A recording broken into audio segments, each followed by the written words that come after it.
유튜브 채널이나 블로그 댓글 보면 서울이 미분양이 1000세대가 쌓여 있잖아. 근데 그렇게 미분양이 쌓인 채로 가격이 오르는 게 버블 아니냐, 고점 아니냐, 그런 거 많이 봤거든? 충분히 그럴 수 있지. 왜냐면 투자를 조금 아시는 분들일수록 미분양이 수요 지표라는 걸 알고 계시거든. 우리가 여기 와서 좀 맛있는 거 먹었잖아. 나 지금 디저트 2그릇, 3그릇 더 먹을 수 있어. 왜냐면 다 소화가 돼서 더 먹을 수 있단 말이야. 미분양이 딱 이거랑 똑같아. 그 지역에 수요가 만약에 더 많잖아? 그러면 공급이 아무리 들어와도 다 소화가 돼. 이런 걸 많이 경험하신 분들일수록 지금 미분양이 쌓이고 있는 게 불안하실 거야. 근데 내가 드리고 싶은 말씀은 뭐냐면, 과거의 미분양과 2020년 이후의 미분양이 너무 퀄리티가 다르기 때문에 별로 걱정하실 필요는 없을 것 같다.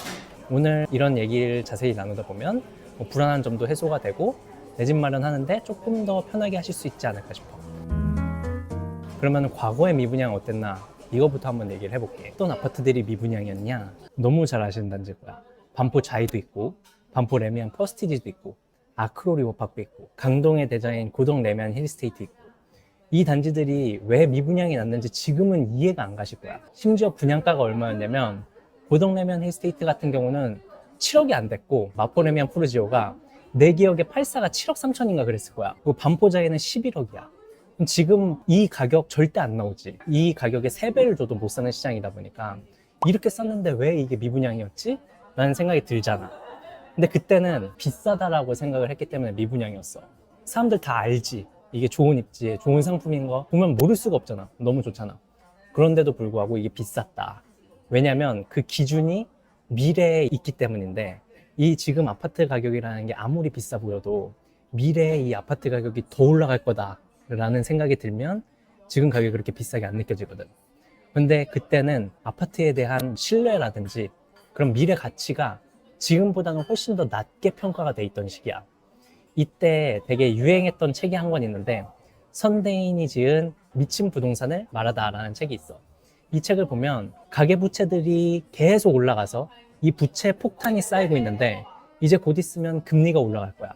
그러면 집주인들이 이자를 못 내서 다 경매에 나올 거다. 베이비 부머 세대가 은퇴를 하면서 생산 인구는 점점 줄어드는데 거기다가 전체적인 인구도 감소하고 사람들의 나이도 주요 연령대가 노인이 되는, 그러니까 고령화 시대가 오는, 이렇게 되면 모든 사람들이 집을 팔려고 하고 사는 수요는 없을 거다. 이런 이제 얘기들이 나왔고, 이 얘기들이 공감을 받았기 때문에 이 책이 베스트셀러가 되고 많이 팔릴 수 있었던 거지. 그래서 그때 부동산 시장을 보면 전세값은 우상향하는데 매매값은 횡보가 했어.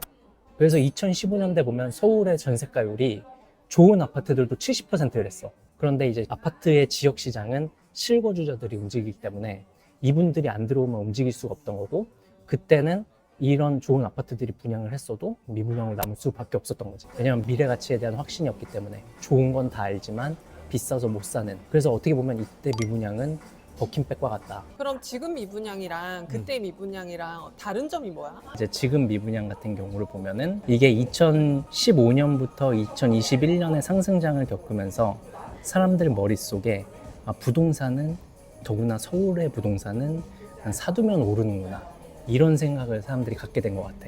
그러다 보니까 이 작은 건설사들에서 짜투리 땅을 사서 아파트가 아닌 이상한 것들을 아파트라는 이름으로 지어내기 시작해. 그걸 나는 월킹백이라고 부르는 건데, 개봉 루브르나 뭐 화곡 리브 더 스카이 같은 지금 현재 미분양 탑 1, 2 하는 단지들 살펴보면 일단 아파트가 주거 밀집 지역에 있지 않아. 빌라촌으로 둘러싸여 있거나 아니면 시장 한복판에 있거나 아니면 모텔촌으로 둘러싸인 곳에 뭔가 하나 이상한 건물 같은 게 있는데 그게 아파트라고 들어가 있거든. 그리고 가보면 아파트는 우리가 생각했을 때 아파트 문주가 있고 단지를 지나서 안으로 들어가게 되잖아. 근데 이런 데를 가보면 도로에서 바로 건물로 들어가는 거야. 그냥 원룸 형태의 뭔가 오피스텔 같은 것들이 나오는 거지. 그래서 이게 아파트라고 하지만 가까이서 보면 버킨백이 아닌 월킹백임을 알아볼 수밖에 없는 것들이 나오는 거고, 이런 게 지금 현재의 미분양이고, 이걸 조금 더 특성별로 한번 정리를 해보면 세대수 같은 경우는 현재 미분양은 300세대 미만한 소규모 단지, 과거의 미분양 같은 경우는 최소 1000세대 이상, 그리고 택지를 보면은 과거에는 이제 택지 개발지구나 뉴타운에 분양했던 것들이라면 현재의 미분양은 아까 말했듯이 뭔가 그냥 시장통에 있는 그런 아파트가 아닌 지역에 있는 그런 택지에 이제 분양을 한 거고, 구조로 봐도 완벽한 3베이나 4베이 아파트가 아닌 1베이의 원룸 구조. 그래서 확연하게 다른 거지. 가보면 이제 다른 거지. 사야 되는 미분양이랑 절대 피해야 될 미분양은 뭐가 있어? 미분양의 종류를 두 개로 나눈다면, 좋은 입지에 잘 만든 아파트인데 비싸서 안 팔리는 미분양이 있고, 가격은 그저 그런데 이 입지가 안 좋거나 상품이 안 좋은 미분양이 있어. 이게 월킹백 미분양인데, 이 월킹백 미분양은 절대 사면 안 돼. 이런 건 지금 가도 가격이 똑같고 앞으로도 가격이 크게 변하지 않을 가능성이 많아. 반대로 지금은 가격이 비싸 보이지만 입지나 상품성이 뛰어나다, 그런 미분양들, 시간이 지나면 가격은 해결되게 돼 있거든.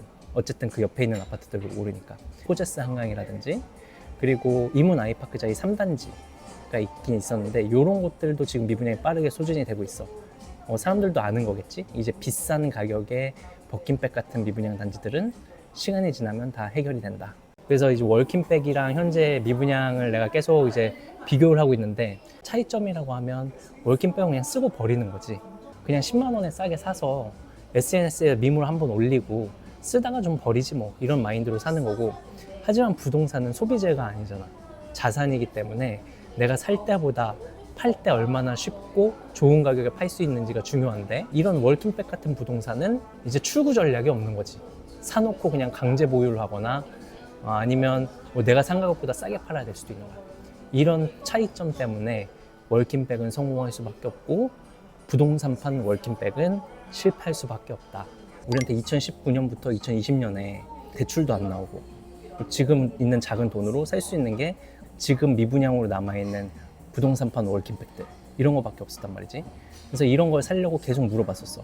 우린 당연히 말렸지. 이건 그냥 무늬만 아파트고 실거주 가치가 없는, 자산 가치가 없는 아파트니까 이렇게 얘기를 했는데, 난 그래서 오히려 시장에서 이 미분양이 남아있는 게 차라리 사람들이 아직은 이성적인 시장이구나.